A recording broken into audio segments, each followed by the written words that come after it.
Suffering. It is the one truth that unites every human being. No matter who we are, rich or poor, famous or unknown, young or old, at some point, suffering finds us. A broken relationship, the loss of someone we love, the weight of anxiety at work, the pain of illness. The Buddha once said in the Lotus Sutra, "All things with form are suffering because they are impermanent." And he wasn't being pessimistic. He was pointing to reality. Everything changes, everything fades, and if we cling to what cannot last, suffering is inevitable. Today, let us walk slowly, step by step, through the Buddhist understanding of suffering, why it exists, what it teaches us, and how it can become the very doorway to freedom. Suffering is not abstract, it is woven into everyday life. Think of a student who studies hard, hoping to make her parents proud. She works day and night, yet when results come back, disappointment fills her heart. Or imagine a father who suddenly loses his job after 20 years. His confidence collapses as though his very identity has been stolen. Or the mother sitting in a hospital room, praying for her child's recovery, helpless in the face of illness. And of course, the grief of losing someone we love. It doesn't matter how many times we hear, "Death is natural." When it comes, the pain feels unbearable. The Buddha described this clearly. Birth is suffering, aging is suffering, sickness is suffering, death is suffering. To be apart from what we love is suffering, to be with what we dislike is suffering, not to get what one wants is suffering. This is the first noble truth, not meant to discourage us, but to awaken us. Why do we suffer? The Buddha answered, because of ignorance and attachment. Take the man who saves for years to buy his dream car. For a while joy fills him, but soon a newer model appears. His joy fades, desire returns. Or think of a couple in love. At first everything feels eternal, but over time expectations grow, jealousy appears, arguments begin. The same attachment that once brought joy now brings pain. The Buddha taught in the Satipatthana Sutta, contemplate the body as body, feelings as feelings, mind as mind, and phenomena as phenomena, to see clearly impermanence, suffering, and non-self. The problem is not that life changes, the problem is that we cling to what changes as if it will not. And when it slips away, as it always does, we suffer. But suffering is not only a burden, it can also be a teacher. A man loses everything in a financial collapse. At first he feels destroyed, yet in the emptiness he discovers what truly matters: his family, his health, his inner peace. A woman betrayed by a close friend holds bitterness for months, but one day she chooses to forgive. The pain doesn't vanish, but her heart feels light again. The Buddha said in the Dhammapada, verse 277, all conditioned things are impermanent. When one sees this with wisdom, one turns away from suffering. This is the path to purity. When seen clearly, suffering can open our eyes. The Buddha's enlightenment began with a clear diagnosis of human life, the Four Noble Truths. First, the truth of suffering, dukkha. Life is unsatisfactory. A successful man may achieve everything society admires, but still feel a void inside. Second, the truth of the cause, samudaya. Suffering is caused by craving and ignorance, like a person scrolling endlessly through social media, craving validation but never feeling content. Third, the truth of the end, nirodha. Suffering can cease, Imagine someone who forgives an old wound. In that moment of letting go, peace arises naturally. And fourth, the truth of the path, Magga. There is a way out, the Noble Eightfold Path. In the Dhammapada, verse 278, the Buddha said, "All conditioned things are suffering. When one sees this with wisdom, one turns away from suffering. This is the path to purity. The Four Noble Truths are not theory, they are medicine, diagnosis, cause, cure, and treatment." The Noble Eightfold Path. The Noble Eightfold Path is the Buddha's prescription for ending suffering. It's not about blind belief, it's about practice. Let's walk through each step with real life in mind. Right view means seeing life as it really is.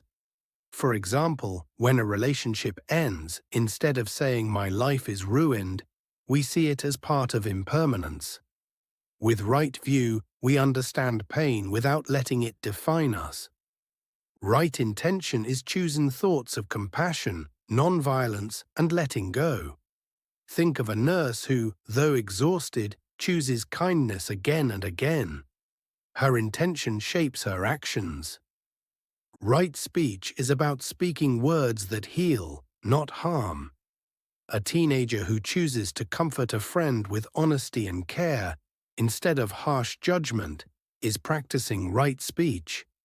Right action means living ethically, choosing not to cheat, lie, or harm, even when no one is watching. Imagine someone finding a wallet full of money, and instead of keeping it, returning it. That action relieves suffering, not just for the owner, but also for their own conscience. Right livelihood means earning a living without harming others. A farmer who chooses sustainable methods, a shopkeeper who refuses to sell harmful goods. This is practicing right livelihood. Right effort is cultivating positive states of mind. Like an athlete who not only trains the body, but also trains discipline, refusing to indulge in destructive habits.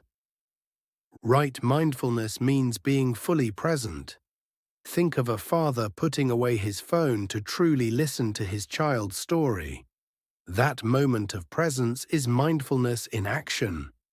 And finally, right concentration. This is training the mind through meditation, learning stability and peace. Just as the body needs exercise, the mind needs focus. As the Dhammapada, verse 279 teaches, all things are without self. When one sees this with wisdom, one turns away from suffering. This is the path to purity. The Eightfold Path is not about escaping life. It is about transforming the way we live it, moment by moment.